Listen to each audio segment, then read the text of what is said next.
In March 2023, Tesla announced that its next drive motor would contain 0 rare earth metals. The strange part? Those metals make the most powerful magnets humanity has ever created. This is the story of why the world's electric car makers are racing to abandon their best material, and how the humble electric motor became a geopolitical battlefield. Inside most EV motors sit magnets alloyed from neodymium, iron and boron.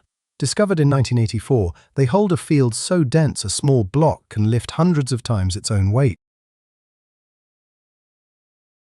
Glue those magnets to a rotor, spin a magnetic field around them, and the rotor locks on and follows.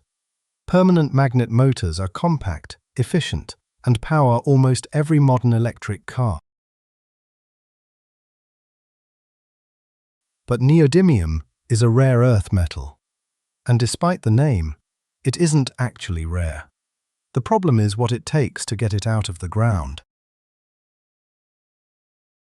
Rare earths appear in tiny concentrations, mixed together, often alongside radioactive thorium. Separating them takes acid baths, thousands of process steps, and leaves behind lakes of toxic tailings. Most of the world outsourced that mess decades ago. Today, roughly 90% of rare earth refining and magnet production runs through a single country, China. In 2010, after a territorial dispute, China cut rare earth exports to Japan. Prices exploded overnight. Every car maker on Earth learned the same lesson. Their motors had a single point of failure. And there's a second problem: heat. Hot neodymium magnets begin to permanently demagnetize, so engineers dope them with dysprosium and terbium, rare earths so scarce they trade like precious metals. So how do you build a motor with no magnets at all?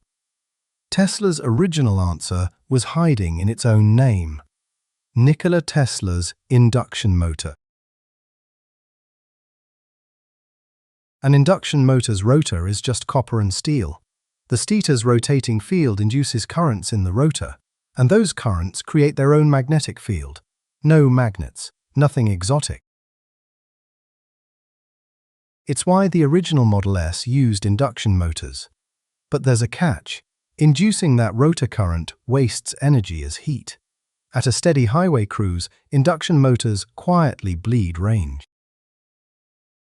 That's why the Model 3 switched to permanent magnets, and why others tried a third way: replace the magnets with electromagnets. Copper coils on the rotor, fed with current.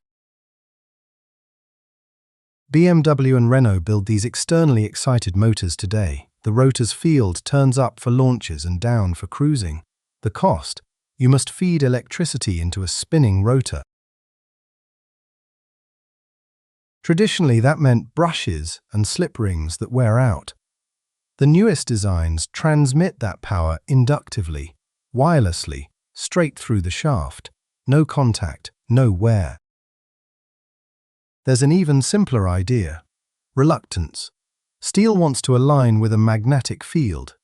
Cut the right slots into a bare steel rotor, and it will chase the field. No magnets, no rotor current. Modern EV motors already blend these tricks. The next generation swaps neodymium for cheap ferrite, or deletes magnets entirely, trading a sliver of peak efficiency for supply chain freedom. Because the pressure keeps rising. China has since restricted exports of gallium, germanium, and magnet-making technology itself. The motor in your car is now a question of national strategy. And the irony is beautiful. The electric motor began, in Tesla's hands, with no magnets at all. A century later, the industry is engineering its way back to where it started. The next time an electric car glides silently past you, remember, inside it spins a quiet declaration of independence from the most contested elements on Earth.